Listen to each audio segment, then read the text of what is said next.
Vous avez toujours voulu investir dans l'immobilier, mais vous trouvez ça inaccessible? Avec Realty, il est possible de générer des revenus récurrents en quelques clics en investissant dans l'immobilier fractionné aux États-Unis. Vous recevez vos loyers toutes les semaines. Le plus avec Realty, c'est que vous n'avez pas à vous occuper de la gestion d'un bien immobilier. Ce spot vous est présenté en collaboration commerciale avec Realty. La Banque centrale européenne, BCE, s'attaque encore à Bitcoin. Quels sont ses arguments? La Banque centrale européenne, BCE, critique à nouveau Bitcoin, affirmant dans une récente publication que la crypto-monnaie échoue en tant que monnaie numérique décentralisée.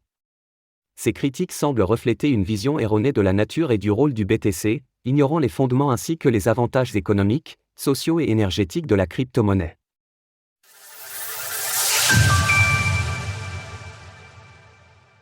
La BCE s'attaque encore à Bitcoin. Une fois de plus, la Banque centrale européenne, BCE, lance une offensive verbale contre Bitcoin par le biais d'une publication, arguant que celui-ci ne parvient pas à remplir son rôle de monnaie numérique décentralisée et soutenant que sa valeur intrinsèque demeure nulle. La BCE introduit la publication en affirmant que l'approbation des ETF Bitcoin Spot par la Security and Exchange Commission, SEC, le 10 janvier 2024 projette une image erronée du BTC en tant qu'actif fiable, et qu'il pourrait avoir un impact néfaste sur l'économie et la planète.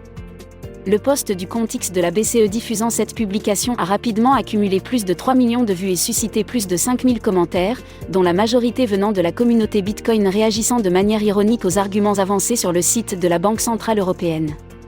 Certains commentaires rappellent que la BCE avait publié un message similaire le 30 novembre 2022, lorsque le cours du BTC était à 17 000 $, prétendant alors que sa véritable valeur était nulle. Depuis cette annonce, le Bitcoin a connu une hausse de 2 cents pour cent. Pourquoi les arguments de la BCE sont erronés? Les critiques formulées par la BCE concernant Bitcoin s'appuient sur plusieurs arguments fallacieux qui ne reflètent pas fidèlement sa nature et son fonctionnement. Voici une révision des points soulevés par la BCE. Les transactions Bitcoin sont peu pratiques, lentes et coûteuses.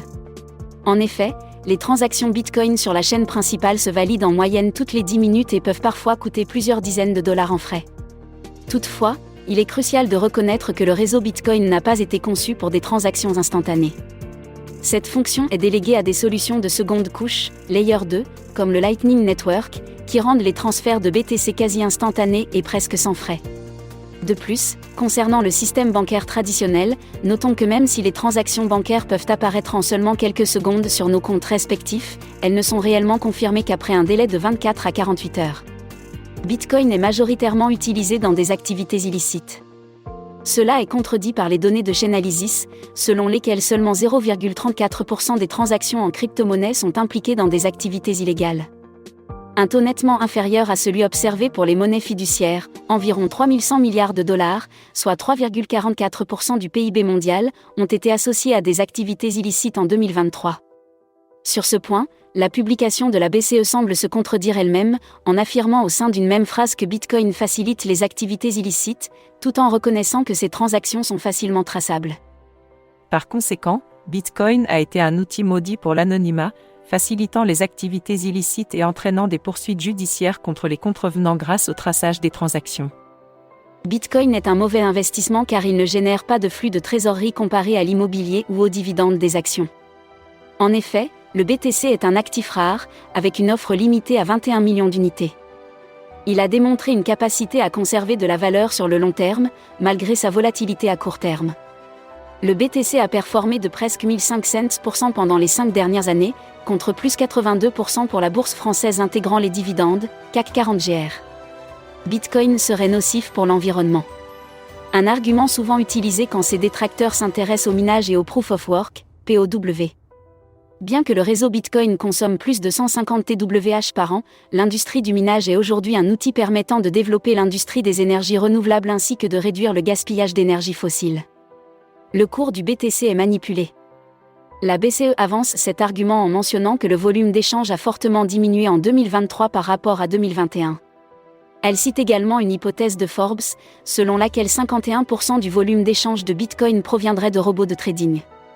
À titre de comparaison, en 2020, la SEC estimait que 78% des échanges sur les marchés traditionnels sont exécutés par des systèmes automatisés et algorithmes.